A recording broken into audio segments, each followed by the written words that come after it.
पंतप्रधान नरेंद्र मोदी यांनी भारताच्या सुरक्षेसाठी ऑपरेशन सिंदूर राबवले, तसेच महाराष्ट्रातील किल्ल्यांचा युनेस्कोच्या यादीत समावेश करण्यासाठी पुढाकार घेतल्याबद्दल शिवसेना गटनेते डॉक्टर श्रीकांत शिंदे यांच्या नेतृत्वाखाली शिवसेनेच्या खासदारांनी पंतप्रधान नरेंद्र मोदी यांची भेट घेत त्यांचं कौतुक करत अभिनंदन केलं आहे। उपराष्ट्रपती पदाच्या निवडणुकीसाठीही यावेळी शुभेच्छा दिल्यात। पंतप्रधान नरेंद्र मोदी यांनी शिवसेनेच्या सर्व खासदारांच्या कामाचं कौतुक केलंय। शिवसेनेच्या शिष्टमंडळामध्ये गटनेते डॉक्टर श्रीकांत शिंदे, प्रवक्ते खासदार नरेश म्हस्के यांच्यासह खासदार श्रीरंग बारणे, धैर्यशील माने, रवींद्र वायकर, मिलिंद देवरा, प्रतापराव जाधव इत्यादी उपस्थित होते। यावेळी मराठमोळ्या पद्धतीने नरेंद्र मोदी यांना छत्रपती शिवाजी महाराजांची मूर्ती भेट देऊन आणि मराठा पगडी घालून त्यांचा सत्कार करण्यात आला।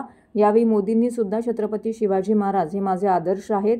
मी ज्यावेळी लोकसभेची निवडणूक लढतो आणि पंतप्रधान पदाच्या शर्यतीत आलो त्यावेळी रायगडावरती जाऊन प्रथम छत्रपती शिवाजी महाराजांचं दर्शन घेतलंय, त्यांची आराधना केली आणि नंतरच पंतप्रधान झालो अशी आठवण यावेळी त्यांनी जागवली।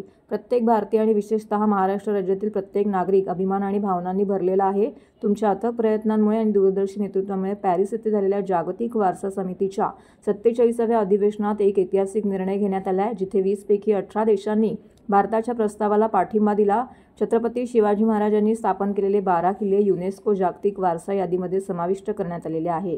हे भारताचे 44वे जागतिक वारसा स्थळ आहे, त्यामुळे आपण जगाच्या 6व्या आणि आशिया पॅसिफिक प्रदेशात दुसऱ्या क्रमांकावरती आहोत, अशी भावना यावेळी शिवसेना खासदारांनी मनापासून व्यक्त केली आहे।